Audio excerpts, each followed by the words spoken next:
What's up, Chiefs Kingdom? You are back again with Chiefs Focus, first and 10. Got Caleb, we got Quentin, got JP. What's up, guys? Hey Good man, man, how what's you going doing? on? I'm good, man. I'm good. Just rolling right along, listening to all the crazy stuff going on in the NFL. Happy about the moves that we've made, and I'm glad we had that last night. And we talked about that, Caleb and I, last night hmm about what was going on because we We found out did. yesterday, and we actually had that article ready to go out because we knew Yep, he nine was. o'clock, and like you said, reporters interested, and boom, Yep. there we go. The article was in, and yeah, man. But Yeah. no, but thanks to you, man. You had the foresight with that one. So Oh well, it's kind of crazy when you find out things. You want to get them out, but you got to be careful. And that's the one thing that we've been really good about is being careful when it goes out. But um, yeah, it was. I found out actually, and they called me at 5:30 this morning at my time, mm, and but I couldn't. I mean, I didn't want to put anything out yet until I knew for hmm that it was. And then they called me back and said, yeah, he's done. And they even gave me the numbers, so it was kind of nice. So I just had, yeah, I mean, I'm happy with it because they have some help on the defensive line, which they didn't do in the draft. And looking at Carlos Dunlap's highlight tape just from that last season, with actually last couple seasons with Seattle, he's a phenomenal player. really is. And I think he can really help this defensive line for the most part because as we've seen, Sack Nation has been nothing but pressure nation. I mean, I know people in the group chat we have, JP Quentin would disagree with me, but Sack Nation has become pressure nation in the last couple of years. And Yeah. this is the time with a guy like Carlos Dunlap to disrupt some teams and get more sacks. Those are very important. That's all I have to say there. Honestly, I mean, when you really think about it, yeah, Frank Clark didn't have the greatest last year, I guess I should say, or his last season wasn't that great. Um, but you got to look at the last 2 years. They really didn't have any interior help. They thought Jaron Reed was going to be that help. That was no Mm-hmm. help. Chris Jones was always by himself on an island. Frank Clark was by himself on an island. You fill that lineup with guys that can actually complement each other, and you're going to Mm-hmm. get the pressures and the sacks, especially with somebody with speed. And Frank Clark looks Mm-hmm. like a different player this year. He's lost weight. He's been working out on his Yes. technique. He just looks a lot better. And then you add somebody like that, and I think he's got 96 sacks on his career, which is what's that? 25, 20, let's see, 29 less than Derek Thomas had in his Mm. career. So, I mean, that's pretty strong. You can't complain about 96 sacks. And if he gets I think he had 8.5 last year. Yeah. So, Ha- I mean, you can't complain. That's true. How do you And feel no about the move, injuries. Quentin? Yeah. Oh, How do you that's feel, man? true. Yeah.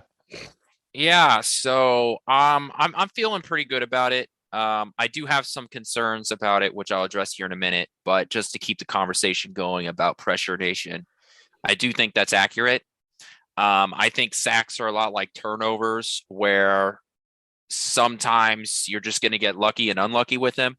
With Mm-hmm. interceptions, a ball is going to be tipped, and your cover two defense just so happened to be right there to make the interception. And I think sacks happen like that too, where you're just going to have seasons where your defense ends up getting more sacks than probably what they should, and vice versa. Sometimes you're going to miss out on a lot of sacks that maybe in other years or in other situations you would have got that. I referenced back to the AFC Championship game where Chris Jones was hunting down Joe Burrow, and there was a couple of times where he got a hand on a jersey. And I think if you run that play back again, I think Chris Jones more times than not gets that sack. So Yeah. If he had some help, I agree with you. I yeah, agree I with you. think I think that was just sort of a bad luck. Um, I will also say that, in my opinion, sacks are a little overrated in the NFL world. All we look at is like we value production of a defensive lineman based just on their sacks. I don't think that's completely accurate. We shouldn't just do that. There's more to being a defensive end than just getting sacks. Pressures on its own are important. Quarterback hits are important. So I think we sort of miss that and by ourselves. But sacks are still an important stat to get because they do, it's a negative play for the offense and all of that. So I do think that it's a good signing. And the last time we signed a Seattle defensive lineman, we won a Super Bowl. So That's true. causation, correlation, Yeah. who knows? Yeah. You always had those people that always complained that, oh God, don't go back to Seattle and sign anybody from them again because of how Frank Clark played for a year and a year and a half. But look, I mean, people don't realize what Caleb and I had talked about this on the show and what he had been through, even through his first year with us. And it's still on him if he wants to bring out, what he actually has wrong with him, but he's got a lifelong illness and it's never going to go away.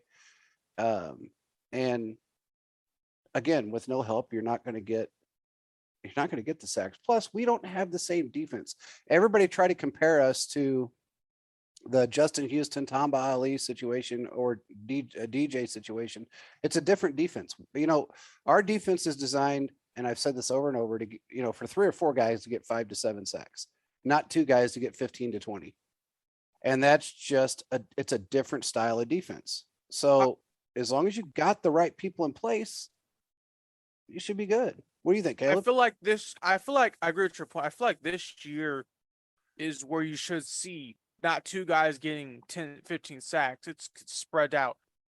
Because you got a lot of great players on this defensive line finally. So I kind of feel like you're going to see a couple players average from the 5 to probably the 8.5 to 9 sack range. There's going to be a couple guys with 2.5 to 3. But what the hope is that if they can get sacks, that's going to help our secondary out, especially in second and long and third and long situations. Yeah. Because when I've seen in the past, I mean, you guys remember this, Cincinnati, all-out blitz. Just throw it up to Jamar Chase, and it causes issues. If you can have the right defensive schemes out there where guys that can get to the quarterback, you won't have to worry about those plays happening. So what I believe at the end of the day is that there will be some guys that emerge, and I feel like they just have to make sure they can get these sacks, because if you don't get sacks, when you don't get sacks, I feel like offenses can just run on you easier because your edge rushers aren't setting the edge. They're not pulling up the holes. And that's just my philosophy. No, and you're right. Wrong, but I feel like if you can't even get sacks, they can just run on you all day. And I've said this before, but the Chiefs have not had a good run defense since when Derek Johnson tore his Achilles on a Thursday night game against the Raiders. If you guys know what I'm talking about, Quentin, you may remember that game where Tyreek Hill had like 2 crazy touchdown plays. They just haven't had a run defense since then. They've really struggled. So this is a year where I believe it could change. Well, I 100% agree with you, because if you think about it, you're going back to when you figured that, like on those all-out blitzes, that was a lot of overcompensation because they knew the defensive line wasn't going to get to the quarterback. And so they figured, okay, let's run a safety blitz, let's run a corner blitz, let's run an all-out blitz. Let's just get everybody in his face. Well, you can't do that and leave somebody like Chase open. But again, that was an overcompensation because we didn't have a complete defensive line. And every time we talk about this, I say the same thing. Your defensive line is your catalyst. If it breaks down, your linebackers are going to break down. Then your secondary breaks down. It's just a domino effect. So if you can keep, and we saw that last year when our defensive line was actually playing decent for that 8 or 9 stretch or game stretch, they were doing really well. And our secondary didn't look like a bunch of goofballs out there running around. Like they didn't know where they were at. It was when they went backwards and players got hurt and they switched people around. Chris Jones was not good on the edge. It was an experiment that went bad. We knew about that. That wasn't going to happen, and it didn't continue. Whose fault do you blame? Do you blame Chris Jones, or do you guys blame Spagnuolo? I think it's Spagnuolo's fault. I think Chris, I know Chris wanted to play there. He wanted to try it, but he lost a little bit of weight to play that position. He's just never really played that position, especially in the NFL. So it's a difficult position to play if you've never played it. You got to have spending 11 years with Derek Thomas. I watched the technique that guy had. I mean, there is more arm technique than there is strength when it comes to that position. Oh, I can imagine. And it's just so much different than playing interior. And Chris Jones is a beast. He's strong. He's athletic. He can push people out of the way and get up the middle, but he's just not great on the edge. When you're playing top tier left guard, top tier right guard, right tackle, you're not going to get through that. I mean, I knew the experiment should have been over whenever he had issues trying to stop Lamar Jackson on a read option. Yeah, he didn't know what he was doing. I mean, I can't blame him. How do you feel about it, Quentin? Well, I think you referenced JP going back to last year's defense and when that defense really started to gel together. And I think the thing that we need to remember is that that's when the Chiefs traded for Melvin Ingram from the Steelers. Yeah. And when the Chiefs signed Carlos Dunlap, the first thought that I had is, well, how much different is he from Melvin Ingram? Because the Chiefs placed that tenure on Melvin Ingram to try and get him to stay here in Kansas City, but he went off to hang out with Tyreek Plateau down in Miami. So I went to the Pro Football Reference page, which is a page I spend a lot of my free time on. I don't have a problem. Carlos Dunlap had 8.5 sacks last year and had 14 total quarterback hits. And when we go to Ingram's page, he had 6 quarterback hits and had 1 sack with Kansas City. Yeah. So we see right there. Now there is a little difference because he's played less time with Kansas City. So he had 2 sacks, one with Pittsburgh, one with Kansas City, and 11 total quarterback hits. But still, we see that, Carlos Dunlap had much more production on a defense in Seattle that was way more stressed out than the one in Pittsburgh and in Kansas City. So I do think that I think it's a really good signing.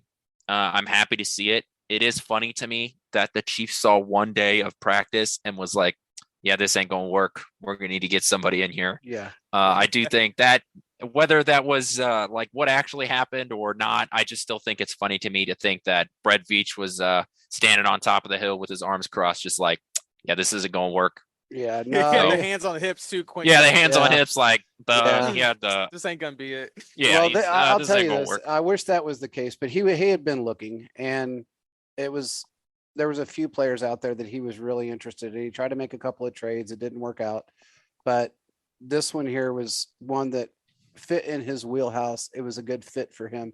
And it was kind of crazy because we were his last visit, and Carolina and the Saints, I don't know what happened there. I haven't heard yet, but I know Carolina made him an offer that was really kind of, to me, I think it was kind of a smack in the face, but they It said, was well, like we'll, 1 year, 3 million or something like that. yeah, it was like, I think it might even been less. And then I think His it was like, production is good. yeah, I think it was 1 year, maybe 1 year, 2, and then up to a $5 million deal with incentives. And he turned it down, and they said, well, we'll leave the door open for you just in case somebody, because they assumed nobody else would give him any more money.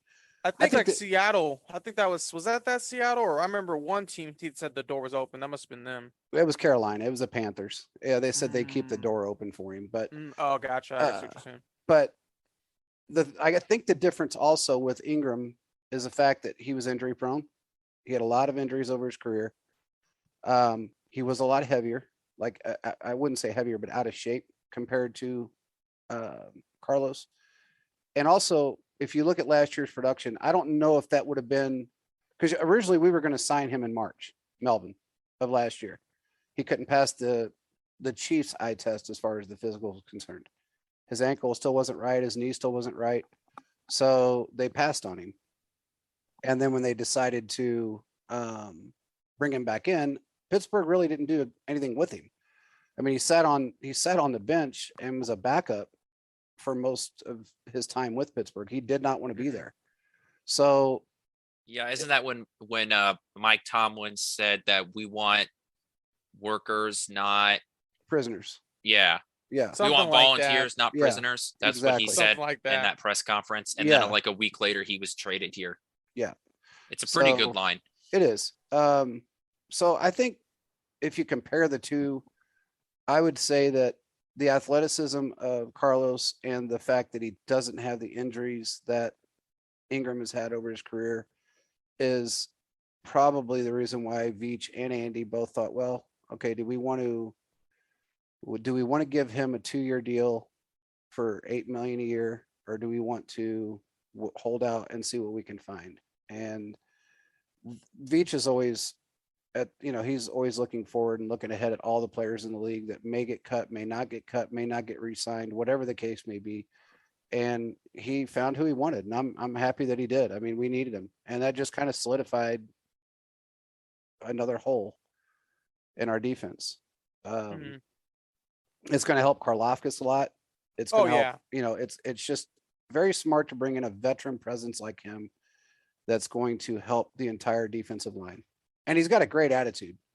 His attitude is phenomenal. So he's not the guy that's not going to help other players.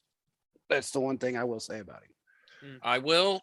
I teased it a little earlier, so I'll get back to it. My one concern is, and this is a kind of a funny statement, but not. My concern is that is Spagnuolo going to, especially early in the season, replace Karlaftis with Dunlap and take away snaps that should go to Karlaftis with Dunlap, like he did with Thornhill and Sorensen and Nick Bolton with Hitchens last year. Spagnuolo has that history of wanting to go with the veterans. Is he going to remove Karlaftis off snaps that he should have? That is my one concern about this signing. What do you think, Caleb? I mean, I know there was an issue when it came to Thornhill last year, and that's the reason why he was put where he was at. And it was an internal issue. It was just a beef, basically. It had nothing to do with anything else. As far as Soren, I mean, as far as Nick Bolton goes, yeah, he's always been on that ranking, he's got that mindset, that oh God, what am I trying to the pecking order mindset there. I can't think of the word for it right now. Depth chart mindset. The depth chart mindset. And I think he learned his lesson last year on that part of it. What do you think, Caleb? I'm gonna be honest with you guys. I see where Quentin's coming from. I wouldn't mind if Karlaftis is getting a good amount of snaps and they're rotating him in, but I do feel like that Spags will kind of revert to his old ways because I kind of feel like it's either his way or the highway when it comes to defense. And I feel like you need to let these rookies play. You need to let Karlaftis play. I mean, that guy has a tremendous love for the game, a great motor. He can really get to the quarterback. Yeah. And I just feel like you can't be having him play special teams. Let him get on the field and play. I feel like when you get these good players, that's kind of what's stopping them from their production jumping out, like an Armani Watts or Dorian Daniel, because they're making play special teams half the time. And then when they get into a game like the AFC Championship, AFC Divisional round game against the Bills, they get exposed. Yeah. Due to them not getting enough playing time during the season when they should have, but they're letting players like Sorensen and then Neiman play. Now we're having a different roster, a different discussion, but I do feel like he should have let them get a considerable amount of plays. Don't do what they did with Willie Gay, make him play special teams for the first 8 weeks. Nah, you let them play now. This is where you need to let the team figure out what they need to do best, because as we see, guys, the first 8 weeks, the defense always struggles. This schedule is hard, especially in those first 8 weeks. You need to let your best players play. You need to do constant rotations and let guys get in there, because you can easily be at what they were last season, be 3-4, not looking like they're going to make the playoffs. Yeah. I mean, they got to have fresh legs in there. There's no doubt about that. And I don't, like I said, Spagnuolo had a good conversation last year. I don't know if it was good for him, but he had a conversation last year with Andy and with Veach about his role in all of that defensive debacle that went on, and the lack of his attentiveness to that situation. And I think he's probably, I mean, he's on the hot seat. I will tell you that. I'm going to say he's on the hot seat. Yeah, with us he is. This he's got. I've already been told three times now. This is the year he's got to prove himself. He's got all the tools he needs to be productive as a defense. That's what I'm saying. You just got to let them play. Rotate. That's all you got to do. Rotate. Yeah, because I know that there's another coach they wanted. They almost did it. So, and they may do it next year. And I'm not going to say who that is, but it just really depends on how this defense plays out. Is it one of Andy's friends, or is he actually a good coach? He's a damn good coach. He's not one of Andy's friends. I mean, he is, and they know each other, but it's well, you know what I mean? Spagnuolo, Andy knows, and that's why he brought him in. No, this is a guy that is a defense guru that should have never been a head coach. And he was a head coach, and he sucked. But okay. And he was in our division. I'll leave it at that. I think I know what you're talking about, but I'll have to think about it. Yeah. So I think it's going to be an interesting year. I'm telling you now, I would be scared if I was at the AFC right now. I would be scared because we did everything right We did everything that we should have done to put us in, yes, put us in a position to win, especially on offense. I love, and we'll segue into this, but I love, and I put a tweet up it might have been yesterday, and it was all the numbers up to their first 100 touchdowns versus interceptions. Mahomes had 19. The closest guy to him, I think, was 34. Yeah, Aaron Rodgers was on that list. Yeah. That's Wow. 34. Yeah. And we know Aaron Rodgers, in my opinion, is going to lead the league in throwaways this year because he's got that really conservative mindset. Yeah. Well, I mean, he doesn't really have any wide receivers either. He's got right. That's my prediction is Yeah. he's going to lead the league in throwaways because he doesn't have anyone to throw to. Yeah. And he got that conservative mindset. I mean, even some of the like all-time great Brady had like 54 on his first 100 steps and his first 100 touchdowns. He had 54 Elway had interceptions. I think Elway was 94. 95 to 100. Yeah. That is terrible. Yeah. Yeah, he Elway was Mahomes is basically throwing generational. 1-to-1. Yeah. Mahomes is a generational talent. He really is. If you can't see that, then I don't know what to tell some of these fans. I really don't. If you can't see that. Is that a good segue to that? Yeah, it's a great segue. Go ahead. So there was an article put out on The Athletic, and it was a NFL tier list put out a couple days ago on the 25th.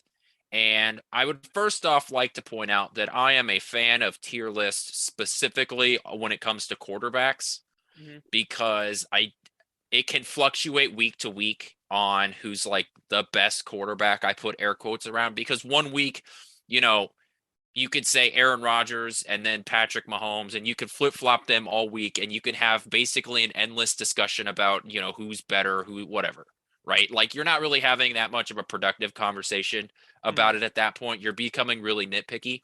And while it's fun to have like those nuanced conversations and get into the nitty gritty, I think you avoid having dumb discussions with people when you have tier lists because you're sort of coming to the conclusion like you're separating the quarterbacks up. Like obviously, no matter who you are, these 5 quarterbacks are the best, and we really shouldn't be talking about anybody else when it comes to these guys. So the tier list has 6 guys in the top tier. First of all, that's one too many. At 6 is not 5. You got to cut it down to 5. That's just, I don't care. That's the way I feel. So the 6 that he has in here is Aaron Rodgers 1, Patrick Mahomes 2, Brady 3, Josh Allen 4, Herbert 5, and Joe Burrow 6. Herbert and Burrow are top quarterbacks. We gotta chuck out. We gotta chuck out Justin Herbert, my man. I'm not a fan of quarterback wins as to tell you how good a guy is, but Justin Herbert has a losing record and has not been to the playoffs. So he doesn't have an MVP, like the dude cannot be a top tier quarterback with none of that. No, I agree with you. I don't know where the hell he came up with the whole, I mean, we had an article put out about it as well, but, and it was a pretty damn good one, but, Patrick Mahomes is a tier 2. The guy, okay, let me just put it this way. Whoever the signal caller is, apparently he's either extremely ignorant or blind or he just wanted to ruffle feathers. And the last thing you want to do is poke that fucking bear. Why would you ever poke Mahomes? That was the dumbest thing you could have done, was put Herbert as a tier 1 quarterback and then put Mahomes as a tier 2. And then the explanation that he gave was even worse. He's not a pocket passer. What else was it? Street ball. Are you talking about the article that says, because there was that anonymous defensive coach that says that Patrick Mahomes doesn't, once he gets off his first read, we love him because he plays street ball. Yeah, but when he gets past, he goes, once he gets past his first read, then what? That's how he worded it. Like he has nowhere else to go. The guy throws to 11 people in one game, and you're going to say that? I mean, come on, man. Except when you look at Patrick Mahomes' stats, it's like every graph you see about quarterbacks, Patrick Mahomes is all alone and because he's just so unique. I mean, the Chiefs were the only team in the NFL that had positive yardage when the play broke down. Yeah. Yeah. So out of all, and think about all the great quarterbacks that scramble and that throw off their back foot, the Kansas City Chiefs were the only team to have positive yardage on those plays because a lot of quarterbacks throw incompletions and take sacks and stuff like that. And interceptions. Yeah. And he was too accurate for that. I mean, he's more accurate on the run throwing parallel than a lot of quarterbacks are standing in the pocket with 8 seconds to stand there and eat a sandwich and throw a ball. So for this guy to even say anything like that, it just, and then to stay anonymous because he didn't want to get the backlash from it, even makes it more basically just nothing to me. I mean, it's like somebody just talking out their ass. But he did poke the bear, and those kind of articles is exactly what Mahomes needs. He loves that stuff. That I know for a fact, because when you poke him, he's gonna bite you. You can go ahead and poke him all day long, but he'll bite you 5 times over, and that's exactly what he's gonna do. And I wish and hope and pray that we find out who it gets leaked and who said it, and we play that team this year. That's what I pray for, because he's going to put up about 8 touchdowns on him. I doubt that comes out just because the Athletic and those are pretty good about keeping their anonymous sources anonymous because they make those lists every year. Yeah. And if you get one of them that ends up leaking, then you won't get like real opinions anymore. Yeah, that's true. So no, that wasn't a real opinion. I mean, they can have the opinion, but it just showed they were absolutely did not know what they're talking about. I witnessed Mahomes, the 4-for-9 game. His first read was taken away, rolled all the way out to the other side of the field, threw a ball across his body to Tyreek Hill, put it perfectly where it needed to be when that was probably like his 3rd or 4th option. I've seen him do that so many times.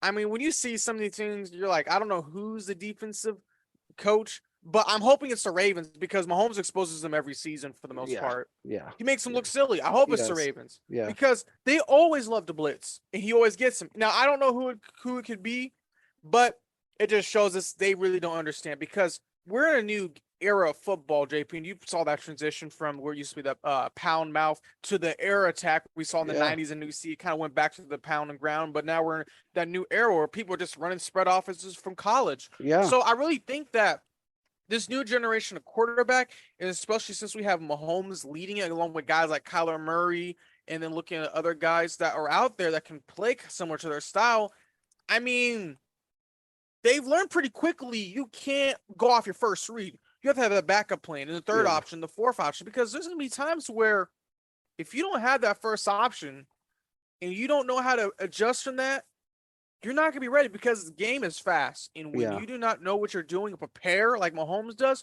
you're going to be a deer in the headlights out there and get sacked a bunch of times. So, well, I guarantee you whoever said that was somebody that has never beaten us with Mahomes.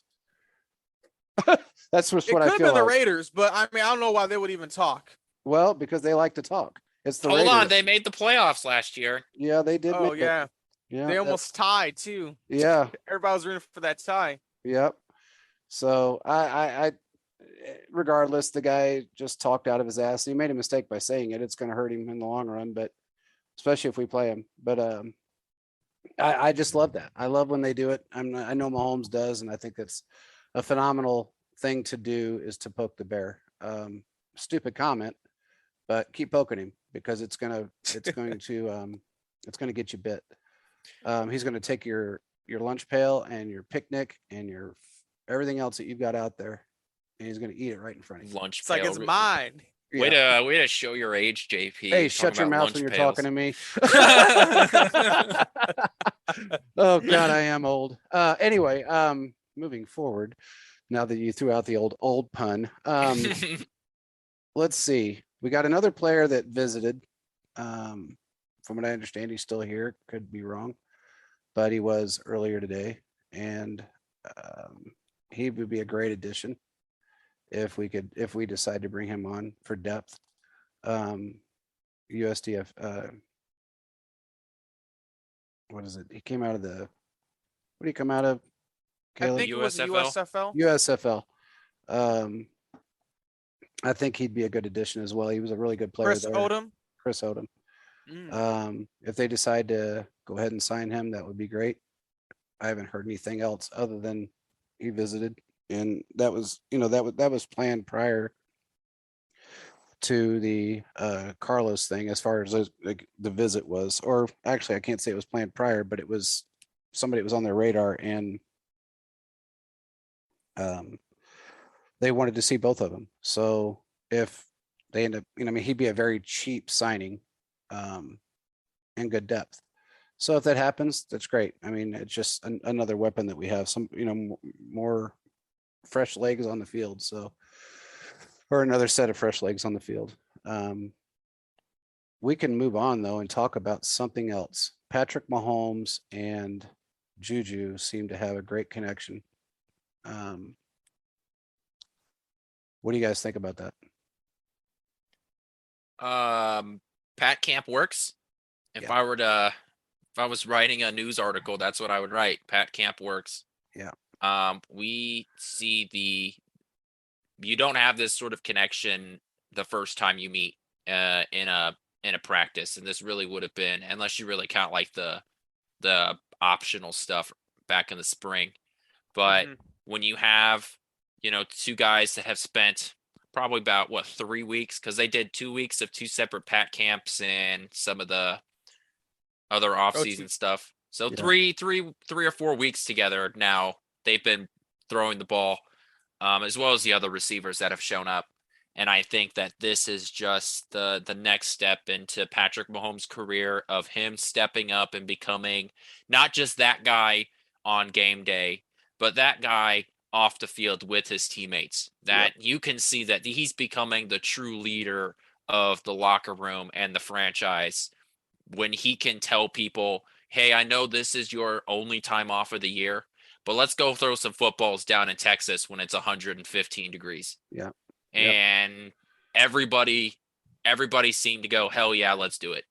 Yeah. And that's what seems to be putting this together. And I bet if you were to ask him, that's exactly what they would say. I remember after the first Pat camp, there was a reporter, I don't remember who it was, or I would shout him out, ask Andy Reid during the press conference about, how it's been helping them. And Andy Reid said that they're learning the routes.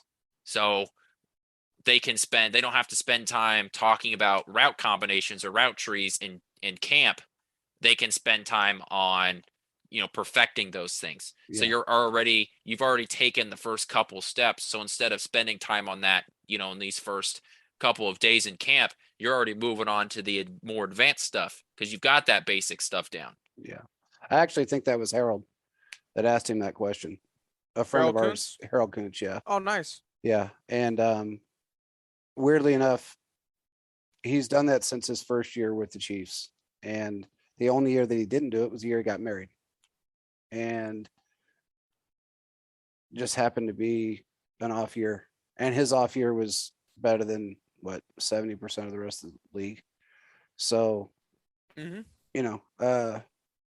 the guy still threw for almost 5,000 yards and 37 touchdowns, if I'm not mistaken. 37 and 15, which wasn't bad. No, A lot of those interceptions weren't really even his fault. Receivers dropped the ball, letting them go right through their hands. So yeah, they were perfect dime passes. It just receivers not, and Tyreek Hill was honestly a big part of that. So like 4 of them on his own. 4 of them on his own. So I think we counted it up at the end of last year, and I think there was 9 out of the 15 that he had that really shouldn't have been intercepted. That sounds about right. Yeah. Yeah. I mean, Mahomes is pretty accurate. I mean, like Quentin said, Pat camp works. I mean, during the summer is when people people need to get better. That's something I've seen in a lot of sports. The time is to work whenever people are not doing everything. People want to be relaxed. Yeah. I mean, we see with Leonard Fournette, he came to camp weighing almost 260. He did not do no work. Yeah. But you see Patrick Mahomes and them are making sure they're working every single summer to make sure they're good to go. And because of that, it's making them a better team as a whole. And everyone's like, oh, this offense might step back. I think there's the opposite. I think this offense can probably elevate when it comes to production because you're not just relying on Kelsey and then Hill. You're relying on Kelsey and these other guys who can step in. And Juju Smith-Schuster's had a couple phenomenal catches. Yeah. I mean, he doesn't look like the same guy in Pittsburgh. I'm talking about like the beginning. He is looking really, really good. So I can't wait to see what's going to happen. Well, that poor guy. I mean, when you really think about it, he was always, that third wheel behind Antonio Brown and even really Le'Veon Bell for that matter, because Le'Veon would come out of the running back position, and then they had another wide receiver that they used a lot, and I can't remember his name right now. Well, they've had like Chase Claypool. Yeah, they had Claypool and other guys, but he was never that guy that they relied on. And then when Brown was gone, then he was more of a focal point. But then you got Ben Roethlisberger that turned into Jello arm and couldn't get down the field. So he just couldn't get the ball down the field, and it wasn't accurate if he did. So it didn't really pan out for him very well. But a lot of players have had issues during their time in Pittsburgh, and it's partially Mike Tomlin's fault because he allowed Roethlisberger to run that team the way he did. He picked and chose who he thought was gonna, you had a great week last week, so you're gonna get most of the snaps. You were nice to me this week. You bought me lunch, so you're going to get most of the snaps, just dumb shit. So he just didn't have the opportunity that he's going to have here. And I think you got so many talented wide receivers on this team. And I would hate to be the guy that has to cut any of them this year, because they're all good. Every one of them are good and I think Josh Gordon's going to be really good. He's going if he's with this team, which I believe he will be, I think he's going to be that dark horse. Everybody just goes, wow, he is that guy. He's still got what he had before. And I think we'll see that out of him. Sky Moore's played out of his shoes from what I understand. He's played really well. Everybody's talking about him. His footwork's phenomenal. If you guys seen some videos, his footwork, like he's looking really, really good. Yeah. That was one of the things when he was coming out that was talked about, how his route running ability. Yeah, he's got it. I will say this: I don't think Josh Gordon makes the team. I don't think that. You're hurting my feelings, I don't think the numbers work out, because I think the Chiefs would much rather have, for their fifth wide receiver, one of those young guys, the Jody Fortson or Cornell Powell or any of those other young guys who can also play special teams instead of Josh Gordon. Well, Jody Fortson's now a tight end, so we don't have to worry so much about him. But Cornell Powell is, he's still young. You need that veteran presence. And I don't know, man. I don't know if they would have kept him this long and let him go through that entire playbook just to cut him. You may end up seeing one of our wide receivers on the practice squad. One of the newer guys. We just don't know yet, but I would love to see him make it. I want to see the guy make it because he got so much flack during this over the last 5 years, and then completely exempt from the league for smoking weed. I mean, which, look, I may not do it, but it doesn't mean that that's going to kill you or cause you to be less of a player. They don't even test for it anymore. So plus it's got to be better for you than all the prescription painkillers that NFL players supposedly end up taking. Like, what was that? Toradol? Yeah. Toradol is a little different drug. Yeah. Yeah. That's that injection. You're right. So it's got to be better than some of the stuff that the NFLPA allows. Yeah. This is not medical advice. Yeah, no. And the thing about Toradol is you're allowed to do that during the game. Right. So, well, Pat McAfee talked about it. Willie all of the players. Yeah. That would just do Toradol like it was nothing. So he talked about it. Willie talked about it on our show, Willie Rofe. And it was just one of those things. It was kind of crazy to watch him though, because I ran into him one day down on Ward Parkway. I told Caleb this story, and he was limping, had a cane, and I was coming out of the bank, and I almost ran into him, and I said, "What are you guys doing down here?" And he goes, "Oh, we just ate." And I saw him, and I said, "Oh man, what's wrong with you?" And he goes, "I'll be all right." and I think it was a Tuesday or a Wednesday. And I said, well, really, what happened to you? And he goes, I'll be fine. It's just my knee. He had the best statistical game of his career that following Sunday. And he was 35 years old at the time, 34 years old, something like that. And he played out of his shoes. Toradol is a wonderful thing, but for pain management. But the difference is that it doesn't cure anything and you pay for it in the long run. Yeah, you tear up the injury even worse. It's Yeah. not good. Exactly. All it does is mask the pain so you can get through the game, and you do that week in, week out, week in, week out for years at a time. It's going to affect you. And it affected Willie's. I think he's had 9 knee surgeries on each knee, if I'm not mistaken, or close to that. And hell, we talked about it on the show the last time he was on. And, he said, hell, I mean, he says, what do I got to lose now? He said, Toradol was my best friend. And it was. I mean, he used to tell me all the time, that's what we do. And when you see a guy go into the locker room, and he comes back out, he's going in and his legs, he can barely walk, or they're carrying him in there, and then he comes running back out. That's Toradol. So it's an instantaneous fix for a pain, especially if it's not a tear or a season-ending injury. They'll give him Toradol and let him come back out. So it just kind of happens that way. But a lot of guys, like you said, do get hooked up on painkillers. I mean, look at Ryan Leaf. Hell, he was in some lady's house a couple years after he was retired or out of the league and wouldn't pick back up again. He was robbing somebody for pain pills. I mean, he's robbing somebody's house for pain pills. So it's just, and he got strung out really bad, lost everything, lost his house, lost everything. And he was one of the highest paid quarterbacks in the league, especially out of the draft. Got a huge signing bonus, and all that money's gone. So I agree with you. I mean, I think, testing for weed was stupid. I think they made a bigger deal out of it with Gordon than what it was. And it really put an emotional strain on him as well, because he was messed with so much. But I think he's in a good place, and he's built like a 20-year-old. He's phenomenally looking. He's shredded. And well, I mean, I'm hoping he can. I just that like to see it for production him. can come back, because last year when we saw him, he just kind of didn't do much. But No. what is one defensive player that you guys see from training camp that's kind of like stood out to you guys? Nick Bolton. Nick Bolton? Okay. Yeah. Nick Bolton. Oh, by the way, Nick Bolton does have the green dot this year. Oh, that's good. Second year All player. right. Good. So he's got the green dot. So that's phenomenal. He wore it a little bit last year, and now he's got it full time this year. So he must be well, one, I know he's extremely intelligent, but he really showed out and proved himself to be able to grab that his second year in Nice. the league. So Nice. Quentin, Well, what's think your... of all the time he missed last year, and he still led the team in tackles. yeah. Okay, I will say something about this. I knew Nick Bolton was going to be special when the Chiefs were losing 27-3 against the Titans, and he was still going after Derrick Henry head on. Yeah. He's one of those guys where in his mind, it's see ball, hit ball.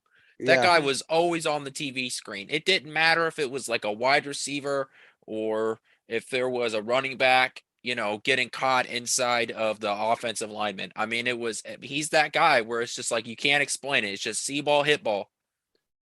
Yeah, he's got great vision, that's for sure. And I mean, even if it got past, the defensive line, and then they could have been 14 yards out, and somehow Nick Bolton was there. I don't know. He's one of those guys that he's going to be a phenomenal player and a great addition to this team for a very long time. So, for sure. Yeah. Sure. Quentin, what is your favorite defensive player you've seen at camp or heard about at camp so far? Well, I don't, because they haven't been, I've heard some of the Juan Thornhill. I would like to see. I know there was some spat going on Twitter about, some of the catches that were made in camp between Juan Thornhill and some of the wide receivers. But I think just that defensive backs, I want to hear more about McDuffie and those other corners and see what they can do. And we'll learn more as camp goes on. But I really am interested to see what Juan Thornhill does, because I think that this is a contract year for him. I mean, obviously it's a contract year because his rookie year ends, but I think that this is the year that he can either make, a 5-year, $60 million deal, or go around the league on 1 or 2 year deals for the rest of his career. I think this year is going to define that for him.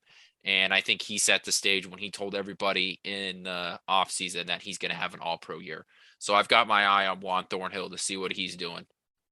I got you. You'll be happy to know Joshua Williams I think it was, forgot what college, the guy from HBCU for the Chiefs. Yeah. He's doing pretty good. He's doing a pretty good job guarding Kelsey. He's been doing a lot of batting balls down. He's one guy to watch that could be really helpful, especially when they go against a huge physical wide receiver.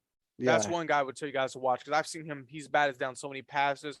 I mean, he's stride for stride with Kelsey. I mean, he's doing a very, very good job. Actually, it's funny you say that, because Harold was up there yesterday, I think it was, and he said that Williams was doing really well. So, CEH real quick. Let's get into this. Oh, wait a minute. You said Joshua Williams, so that's good. I didn't want to bypass you on that. Very good. CEH. He didn't pass the physical. Came back the next day, passed the physical. He was seen with ice on his wrists. He does have wrist problems. Everybody thought it was his knee. In fact, Pete Sweeney came out and said, well, it looks like whatever was wrong with CEH is okay, because he ripped off the knee brace. That knee brace was there from last year as well. So that's not anything that had to do with his injury this year. He's got some wrist issues, and when it's really going to boil down to, I don't see him keeping that title very long. I just don't. What title? The number 1 running back? Yeah. I don't see him keeping it very long. I just don't. With the things I've heard and the internal stuff that I've heard that you won't hear from Andy in a press conference, I just don't think he's going to keep it very long. I wouldn't doubt if he doesn't get injured during training camp again. Well, he didn't really get injured during training camp anyway. That was off. It was before camp, but with his wrist. But if he doesn't get injured now, I got a weird feeling that he may not make it past week 2 or 3 without an injury. I just from the things I've heard. Clyde is one injury away, one significant, or even, 1 or 2 games missed injury away from the injury prone tag being slapped on him. Yeah. Because he has missed, and I don't know if it's really all that fair, because he had the gallbladder surgery last year, which wasn't football related, but you miss time, and when all you see on the morning football games ticker line is Clyde Edwards-Helaire questionable or out, that's all people see is, that tag will get slapped onto you. And this is also a big year for him, because I think what he's able to do this year will determine what Brett Veach will do at the running back group for the rest of his career, rest of Brett Veach's career. Because if Clyde isn't able to produce like a number 1 running back, and come in with 700 rushing yards and a couple hundred passing yards, being close to that 1,000-yard all-purpose back, I don't think the Chiefs will ever invest anything significant into the running back position ever again, as long as Brett Veach is the I think GM. Just so you know, he's already made that decision that he'll never do that again. He's already told a friend of mine that he will never make that mistake again, and he knows that he did make a mistake by going that high in the draft for a running back. But again, he doesn't. Mahomes wanted him though. Yeah, Mahomes wanted him. I mean, it comes down to it though. Do you want to appease Mahomes, or exactly what are you going to do in the future? So I don't know how Mahomes feels about the guy, but I feel like Clyde's untapped potential has not really been there. Like Quentin said, he plays a couple games and he's hurt. Yeah. He's out for 4 or 5. Plays a couple games and he's hurt. Well, we need consistency at the running back position. That's why I like to see that they're getting these guys that are undrafted, getting guys at 6, 7 rounds, like Pacheco or Pacheco. How do I Pacheco? Pacheco, guy out of Rutgers who's really good. I would love to have a great running back, but I feel like you could honestly just find running backs from other teams' rosters who haven't made it, undrafted free agents, or just get a guy later in the anywhere between the four rounds 4 and 7. I mean, it's proven you can find some quality talent, and Right Veach has now, done it every single year. and that's the thing. I mean, you hit on it earlier. This is an air attack league. Running backs are, yes, are they a necessity? Of course they are, but they're a necessity in a different way than they used to be. Um, you do need a pound guy. You need one of those guys that can pound the rock, in a third down situation. But you need a very versatile running back that can get out of the backfield, become a wide receiver um, on any given moment. A Kareem Hunt style running back that can do all of those things and then some. Like a scat back, kind of what Like a Damian kind scat, of did. correct. Mhm. And I don't know if he's that. I mean, I haven't seen that much of him to say that last year when he did get, I think he averaged like 6.2 yards a carry when he was on the field because we had an awesome offensive line that was, making giant gaping, 2-lane street holes for him. But he doesn't get skinny as well as other running backs do. I'll just put it that way.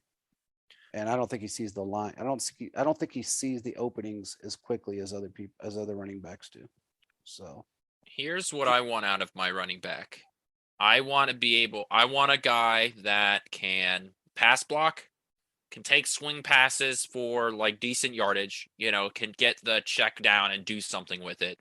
But I think most importantly, and this is something the Kansas City hasn't had in a very long time, and it's that it is 3rd and 1, it's 3rd and 2.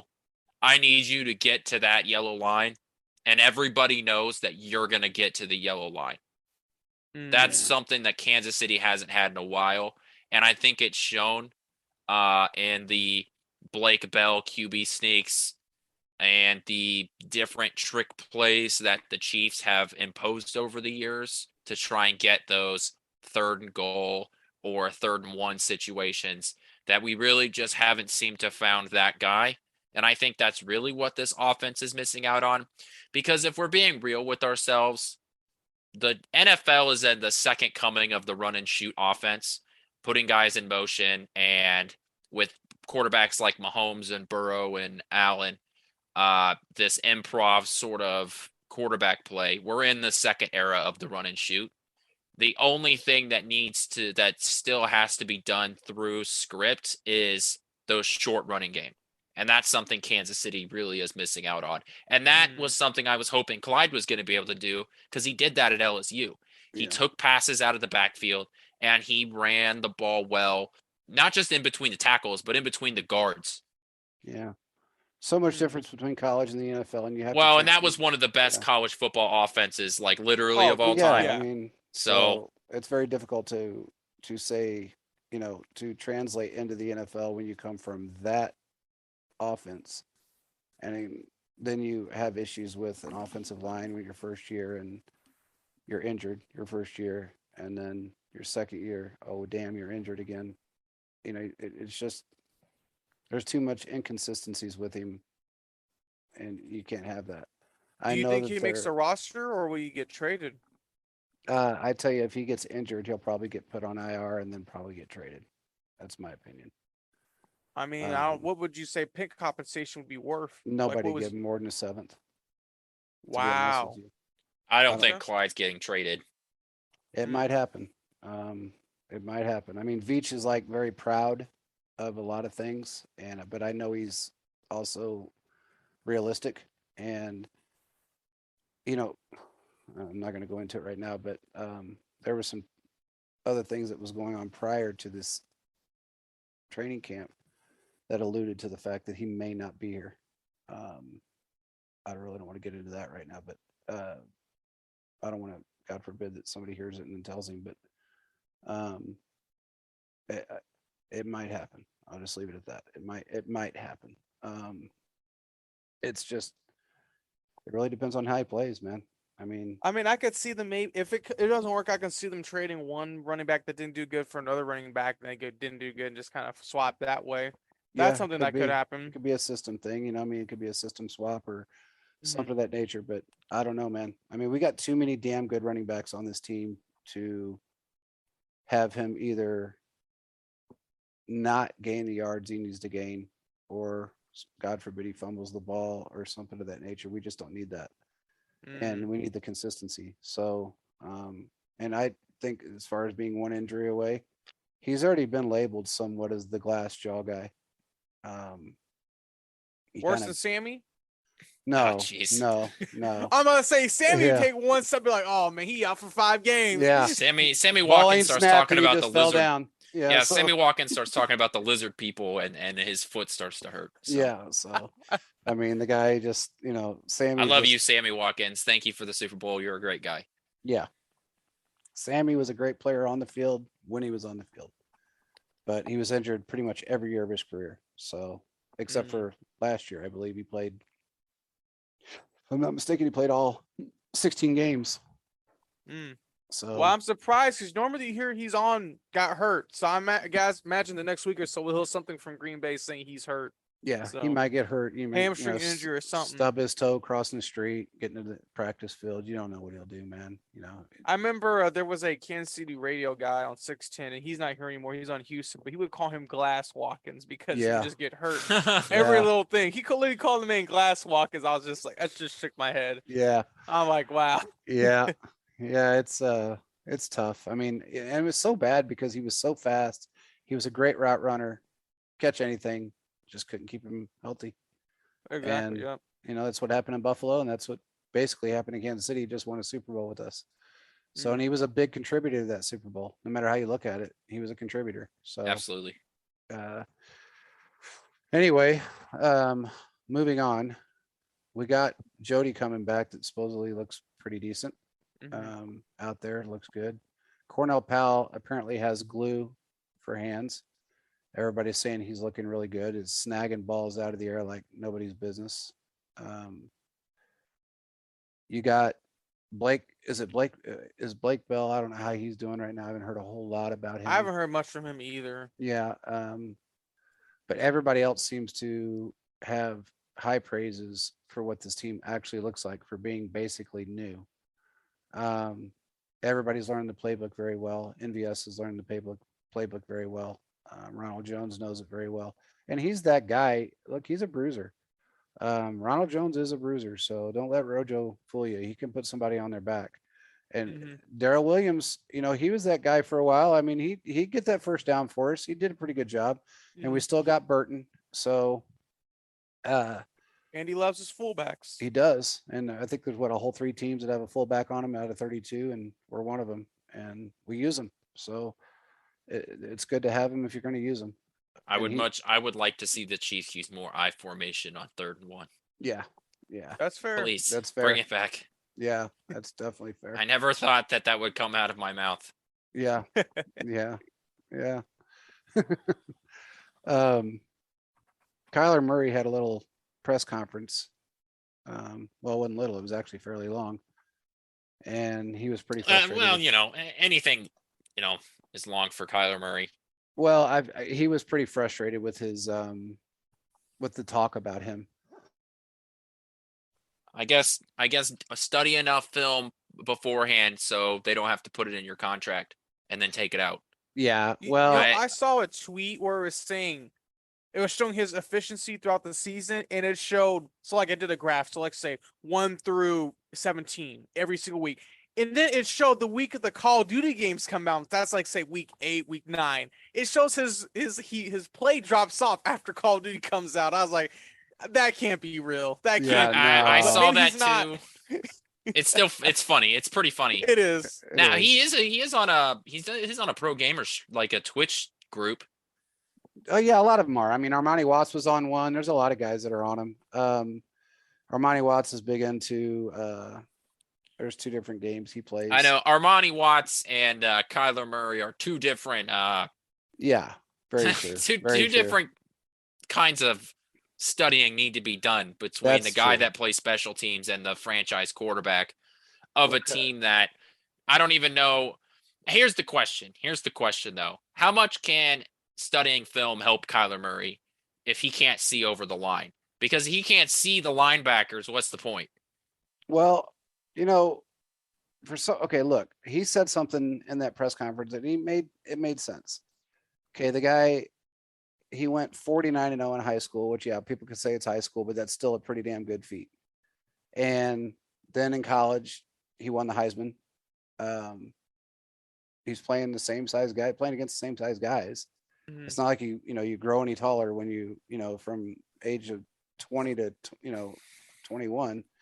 So I don't know if it's so much of a height thing as it is a jack off GM, and I know he's a jack off, especially with the dealings that we had with him. So at Mhm. Veach's rookie year and then second year in the league as a GM, but he was pretty adamant about his work ethic and how he does study and how he's done so well throughout his career to be. I guess I don't know who labeled him that, and I don't know why that GM did that to him, other than he is a jerk off. Maybe he was slacking a little bit. I know there was a time that he was holding out a little bit. He didn't want to play there, Mhm. and who does? I mean, who honestly? I mean, I was surprised Fitzgerald lasted as long as he did. You know, especially towards the end of his career with that GM, but an owner. But they did. So I don't know. I mean, do I think they're going to re-sign him? No. Do I think he's going to end up somewhere else and play pretty well? Yeah. Doug Flutie was a short quarterback. There's a lot of short quarterbacks out there that did really well. Um, that's why he takes, his backdrop is so far because he needs to get out there far enough to be able to see it. And he's had some really nice passes and he's had some really horrible games. But most what I noticed with him was most of the bad games that he had was when everybody was hurt. Yeah. So, A lot of quarterbacks struggle when their weapons are gone. They really not used to working with the guys that they're working with. yeah, They're gonna struggle. I mean, we saw with Mahomes' rookie year. I mean, Hill was hurt. Kelsey was there. I mean, he had some guys. They couldn't do it. yeah, But now I feel like the report. That's why you have to go report in the summer. As Quentin said, Mahomes camp, because it helps you be able to get used to these guys and know what they do, what's their tendencies. So in yeah, the event your star guy goes down, oh, he comes in. Low, let's go. So that's how they kind of do it. exactly. And now you got D Hop that's out for, I think the game was a 6 or 8 game Six suspension. weeks, Yeah, 6 weeks. because of the whatever steroid or something that It ended was up in his GNC system. bullshit, is what it was. But that's just the NFL being ignorant. There's stuff that will come out of a GNC supplement that makes your body, it mimics a steroid, and whether it is or isn't, they're gonna suspend you for PEDs. Well, that's because it's like the hard line in the NFLPA. It's Yeah, if we find this in your system, it's 6 weeks. It's sort of like the Calvin Ridley gambling thing. yeah, Doesn't matter that he was gambling on himself. yeah, You did it. It's a straight. This is what happens if you do it, no matter what. yeah, So yeah, I guess, they're professional athletes. You should know what you're taking on one hand. So I'm not gonna feel bad for him getting suspended for 6 games. yeah, I mean, I know that's your livelihood and everything, and it sounds harsh, but I'm playing a small violin for that. I will say this about Kyler Murray. It makes me feel good that I have Patrick Mahomes. Every time one of these stories about another NFL quarterback comes out, I'm like, I don't got to deal with that anymore. I've yeah, got Patrick Mahomes. I don't have to yeah, That's worry true. about him, not studying film or him having his mom as his agent, yeah. or whatever. Pick any other quarterback because I've got Patrick freaking Mahomes. Yeah. That's Oh, true. real quick, Orlando Brown. There's been phone calls made to him by certain people on the team saying, "Get your ass to practice." Do you think he's gonna So, go? uh, I have a feeling he is going to show up. I feel Mm. like he will show up. I feel like he will play. I don't think he's going to give up on 17 million, and I think he's going to realize that Jamal is not in his best interest right now, and that's who's Um, feeding him all this bullshit. he's not So missing games. He no, won't. He's not going to show up for practice for the next couple weeks, but he will sign that franchise tag before the second preseason game, and he will not miss a single game because of like not signing for the team, because it doesn't make financial sense for him. There's 17 games. He gets paid. We'll just round up. Say he gets paid 17 million. It's 16 and some change. But if he starts missing games, he's missing $1 million a game, and that's money you can't get back in the NFLPA. So it makes Well, no sense for him to miss. Plus, if you're trying to prove that you are the best left tackle, a horrible way to do that is to not play. yeah, he definitely doesn't want to pull the Le'Veon Bell because he sees what happens at the end of something like that. Of course, they're different players, but it's no different. But here's the thing.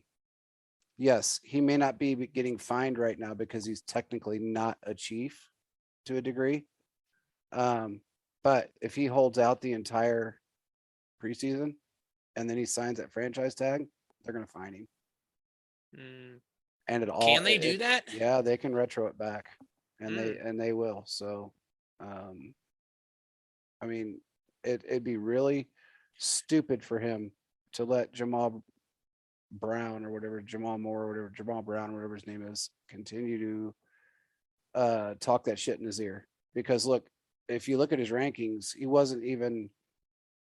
was by statistical numbers, he was average, just a hair above average last year.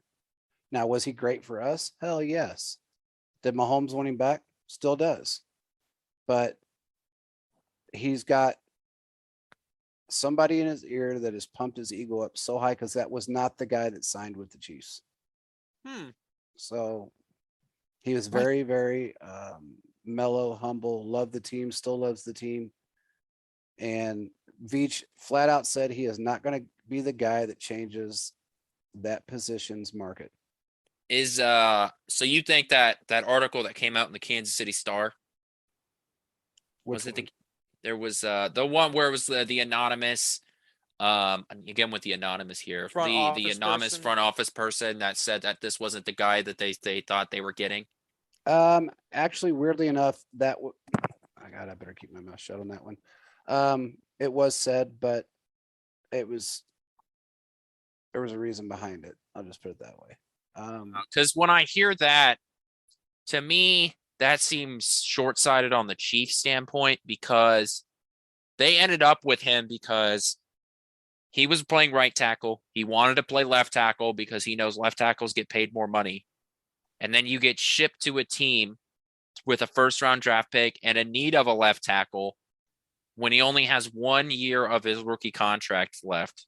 And you didn't think that you were going to have to give him big money to sign him. Like, that just seems short-sighted to me and doesn't match up with the rest of the moves this franchise has made in the last few years. Well, I could tell you that Veach they agreed upon a number when, if he played well, when it came to this time, they agreed upon a number. And then that was between Veach and Brown. Then he decided to get an agent. Then Jamal stepped in, and Veach was willing to go up higher to a certain number that I didn't expect him to go to, but then he got pissed. So I think there's a little bit of mind games going on there. I think they want to get into his emotions more than they want to do anything else, because they know deep down he's a stand-up guy. And normally people that are stand-up guys don't back out on their obligations or what they've agreed upon. And he just got talking heads in his ears, and it's not going to do him any good, because there's not a team in this league that would pay him more than what Veach would go up to. And honestly, I don't know if they'd even pay him much more than Veach and him agreed upon at the beginning of this whole thing, because they had an agreement when they brought him over. That was that was the conversation. So, and that agreement was 18 million a year. So if anybody my wants only to know, fear is that Andy is like, okay, well, you're not here for camp. You're not starting week 1. I mean, I feel like he could do that too. And it's kind of, well, you're hurting the team, but you don't want to reward the player. I feel like it's kind of a give and take. So I don't know what they're going to do, but it's kind of like those first 8 games are going to be difficult. They are. So, I mean, you're going to have to pick and choose what they're going to do. Well, I do know there's one player that they've talked to for the last 3 months. And if they bring him back, they bring him back. but I wouldn't. He's healthy now, and he had a great run while he's played with another team. I mean, everybody's going to know who it is. It's Eric Fisher. So they don't have. It's not like they can't fill that spot. I had my problems with Fisher because he was so inconsistent. There was 1 minute he played great. And the next play, somebody was on their back. But Caleb knows my beef with the fish. Yeah. So he was very inconsistent, but he did have the year prior to him being injured. He had a great year. And he played hurt. You got to give it to the guy. He did play hurt a lot. And I mean, I don't know if it's, is he a replacement for Orlando Brown? Probably not, but he knows the system and he is older. I think he's 32 now. So it'd be a cheap signing and protection if they had to go that route. I don't think it's going to get that far though. Orlando Brown Jr. will start as a left tackle against the Cardinals. I think so too. I actually think he'll be back during camp. Yeah, I give it. He won't be there for a couple of weeks, and then when I say a couple, I literally mean 2. Yeah, yeah. And if he shows up Monday, he shows up Monday. I mean, I tell you this: if he did show up Monday, and he signed, let's put it this way: if he showed up Monday and he signed the tag, and he played and he did what he was supposed to do, he wouldn't get fined. The Chiefs wouldn't fine him. But if he sits out the entire preseason and then wants to play week 1, he's going to get fined. Yeah. So I don't think it's in his best interest to even skip. He needs to play at least the 1 preseason game because he's got to get back into quote unquote football shape, because that is a real thing. I know it's like cliche, but it's real. But you can go outside and play a pickup game of basketball. You can't go outside and play a pickup game of tackle football without putting your body through some of that force to just get back into preparing for 300-pound men to smash into you. Exactly. You can be as strong as you want to be, but you got to ease yourself into the trauma. You really do. Much like my childhood. Yeah, exactly. Sorry, Dad. Yeah. Hey, I can say the same thing. So, no, he listens to it, so I don't know if he'll appreciate that joke or not. Well, my dad doesn't listen to it, but it's funny. Let's step into something else really quick because I think it's kind of comical, and I want to see what your guys' opinion. So, the Bucs went out and Tom Brady begged Julio Jones to come and play for them. 33-year-old Julio Jones. So you got a 45-year-old Tom Brady throwing to a 33-year-old Julio Jones. Looked pretty decent. Then all of a sudden, today, their center goes down for the rest of the year. Oh, yeah. He's out, by the way. He's done. Yeah. One of the best centers in football. He's done. So those non-contact injuries are always the worst. Yeah. And he is completely out. So. And you heard the stories that there was just people that he went down and he was wailing in pain, and like the whole team was just crowded around him trying to, see what was going on. And it's just like those non-contact injuries, especially during training camp. And every year there's 1 or 2 guys that go down, with a knee injury. And it's just, it sucks. I don't care who it is or what team it's on. That's horrible to hear. It is. And I feel horrible for that guy.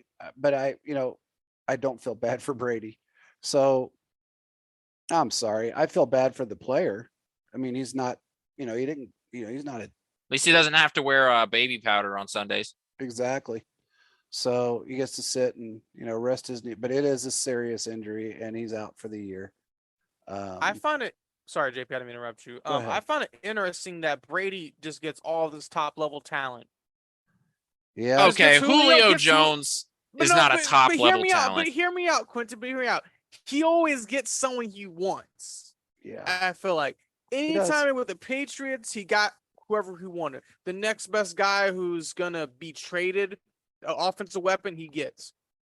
I've seen it happen many, many times, and like this doesn't surprise me. Now, I will say this: I don't think Julio Jones is gonna play more than 8 games this season. He's probably gonna have 2 touchdown catches. Yeah, He'll be lucky if he gets through 8 games. I agree with you. Julio Jones will have maybe 50 targets. And that's being very generous. Yeah, Okay. I mean, Julio Jones is not going to make an impact. Julio Jones will have the same impact on their team.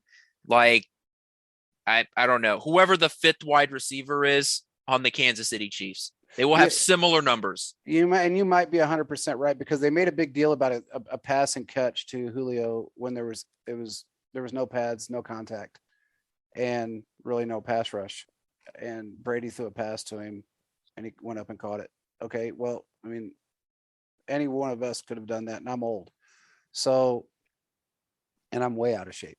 So for them to make such a big deal about that, let's see how he does it, in real game scenario. And with Brady missing, inevitably, he was actually, I think, top tier center in the league. I think he was ranked number 1 or 2 in the league. So, well, we know he wasn't 1 because that's my guy, Creed Humphrey. Yeah. Yes. Well, Creed is good. Creed is good. Yeah.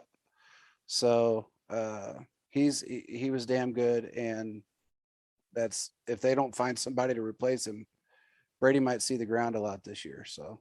And we know that the one kind of pressure he is affected directly by is the up the middle pressure. Yeah. Yeah. And that's been the way his whole career, especially since that knee injury happened. Yeah. Against us. Oh, yeah. I watched that game where Bernard Pollard just slammed into his knee. And I'm like, dang.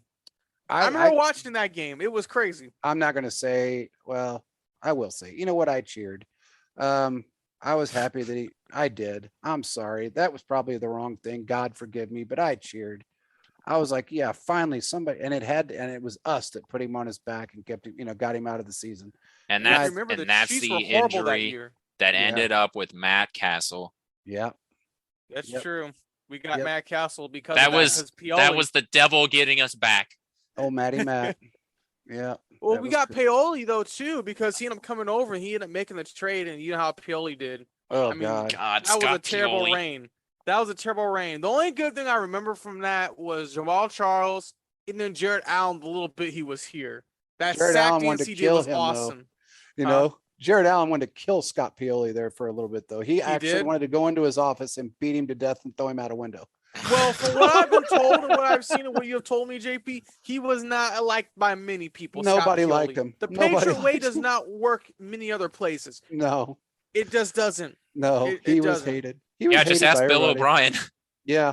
I mean, there was people that didn't even know him that played for the team that hated him. I mean, he could just walk by somebody and they just didn't like him. It was just so weird.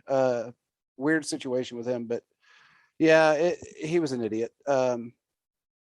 But yeah, I'm sorry. I mean, it's sad to say that I did, but I did.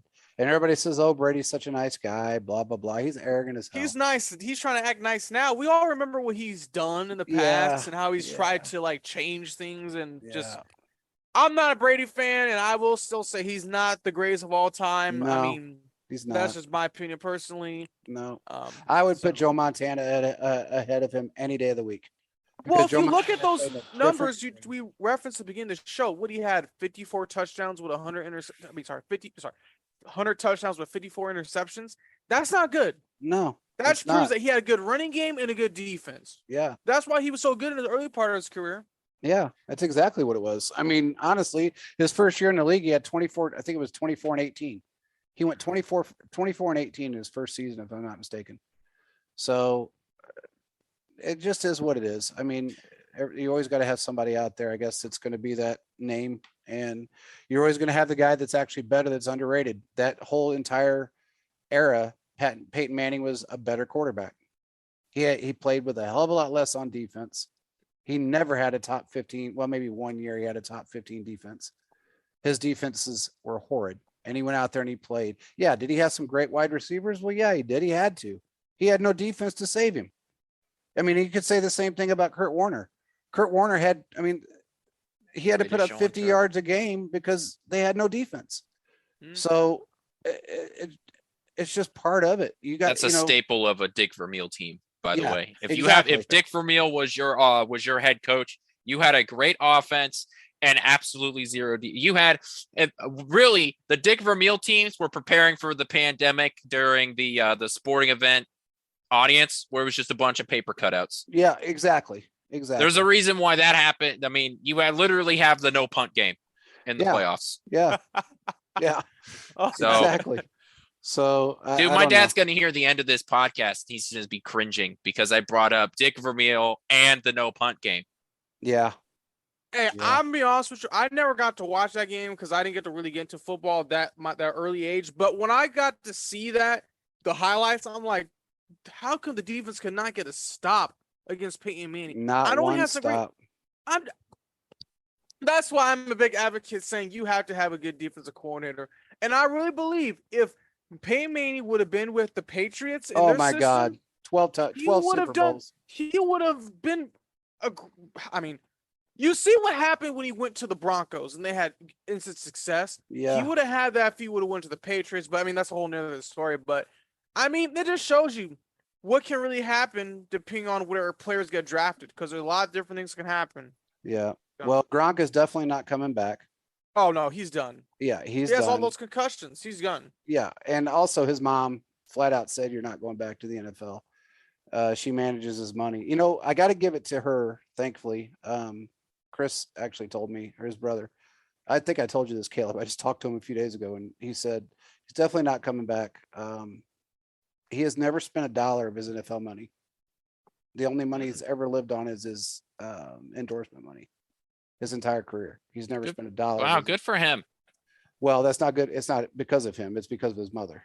Good for her. Yeah, his mother had a tight leash on that part of it, but like you ain't spending nothing. Yeah, Chris told me one time that Gronk had his exact words. He said, "My brother's got scrambled eggs for brains."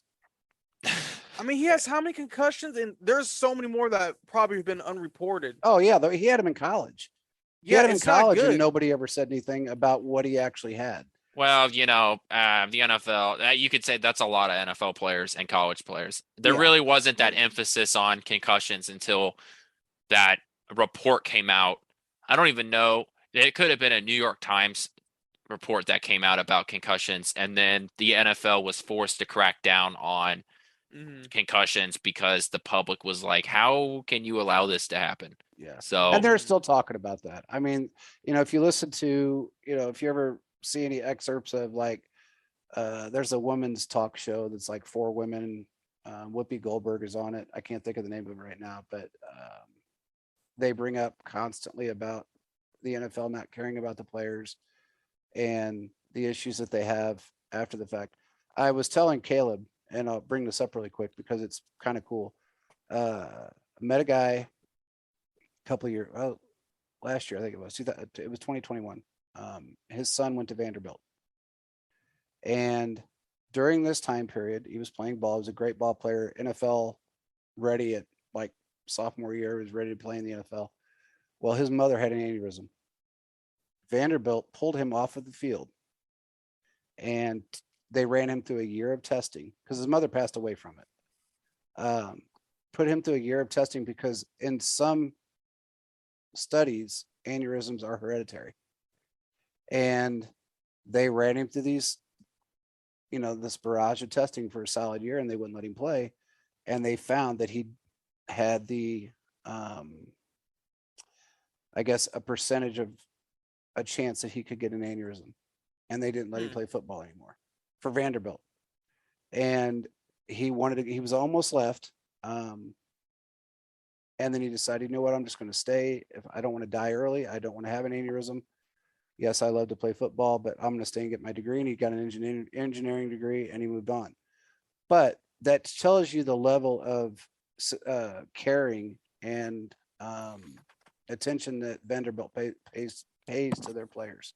Because this was his mother that had an aneurysm, not him.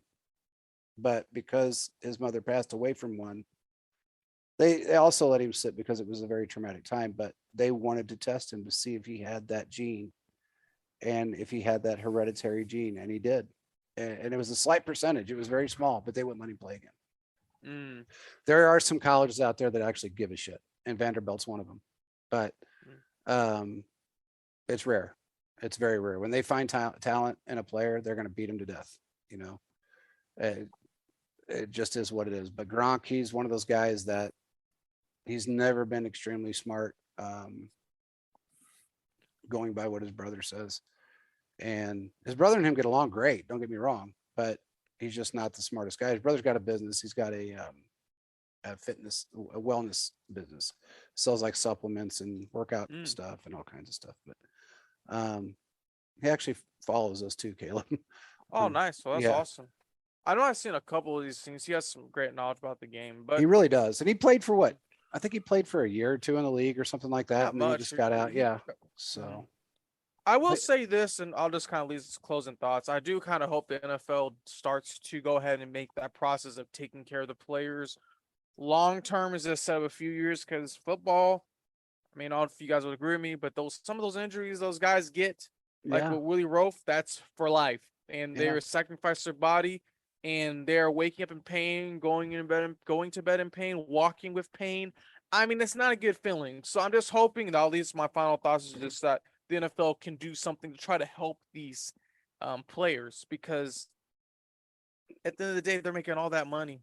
I yeah. mean, so they're making the NFL all that money. I like you guys set off a good amount to help Well, them. and you So. think about it too. I mean, if the NFL gives them, say they give them 8 years, I think it used to be 5 years after if you were in a certain amount of time, and then it went to seven, then it went to eight, and I think now it's 10 years. But Willie Roaf didn't get 10. He did get 10 years of retirement or insurance, NFL insurance and retirement. But But that's only gonna last like 10 years. I 10 years is 10 years. I mean, Willie Roaf is okay, my age. say they graduate. Sorry, say they finish at the average is 3 years. So say the guy ends up retiring around 25, 26.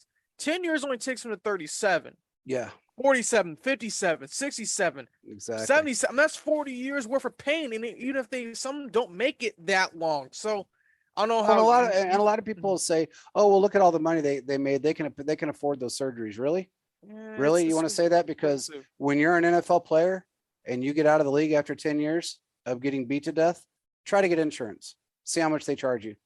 I know what they tried to charge me for my broken back. That was 2,500 a month just for me. Whew.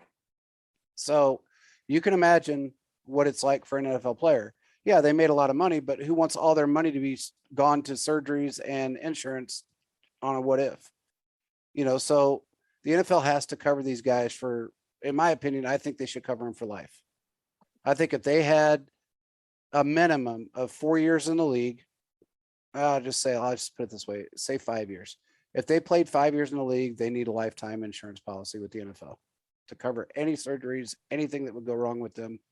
They need to be covered. Why not Because, 3 though? That's the average. I well, mean, some guys tear their ACL and then it's messed up for the rest of their life. I guess I say that because of the rookie contracts, because Mhm. your rookie contract is I see really what a you're 4 year saying. deal. Make it So okay. yeah.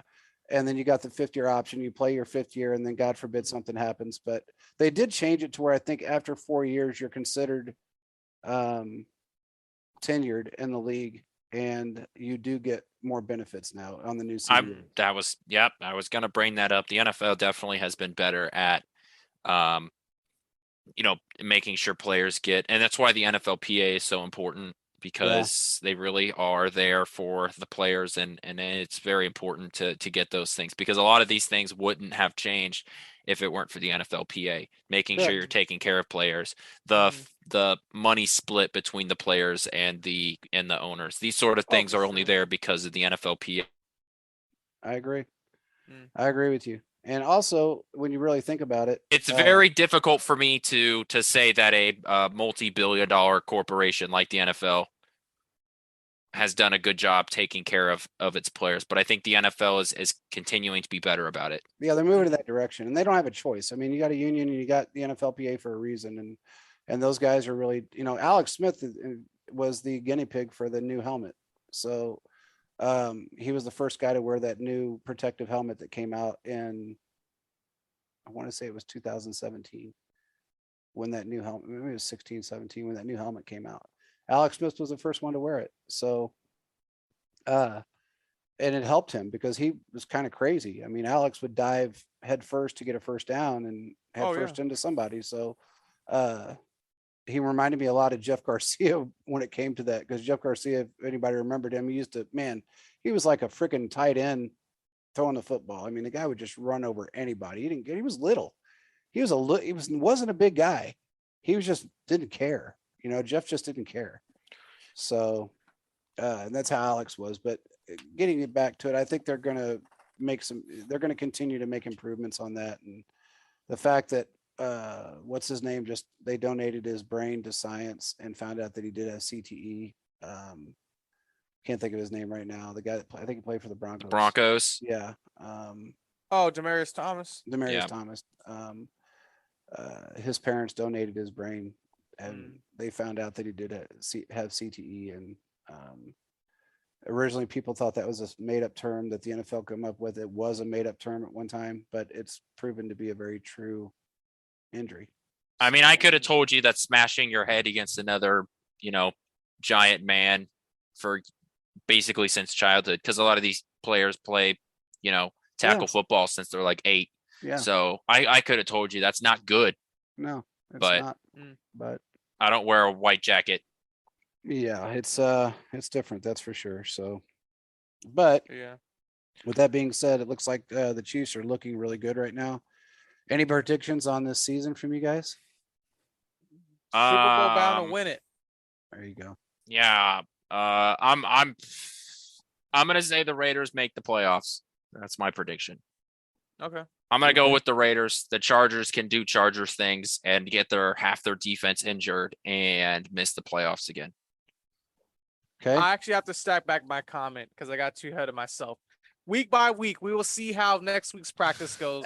Caleb pulled a JP just now. I have to do week by week because I can't get ahead of myself. Oh, God. I'm serious though. You got to, because your hopes will just be just shattered. Yeah, you're right. We've all been there. You're right. And something that Quentin just touched on. I watched an interview with Russell Wilson today, and he was pretty. You mean Mr. Incredible? Mr. Incredible, Mr. I do everything 5 times better than everybody else. And he actually said that basically. He said, yeah, if they tell me to do it, 1 time, I do it 3 times. Oh, God. That's just me. That's just how I've always been. If somebody tells me to do it once, I'll do it 3 times. Okay. What are you saying? What are you saying? Hey, he's Dwight Schrute. That's what someone on Twitter said. That's what Dwight Schrute would say. And that sounds something he would say. So. Yeah. So, and when he gets to that 8th game this year and then he slopes off because, Sierra wants him to be home, or he's got, dinner reservations on that Sunday night, or, whatever, or he gets hurt or whatever the case is, because he's basically got the same offensive line that he had, maybe a step above the offensive line that he had in Seattle. So, I don't see him having more than an 8-game season. So I agree with Quentin. I think the Raiders are going to be the second best team in the AFC West. I think the Chargers will come in 3rd, and I think the Broncos are going to end up dead last.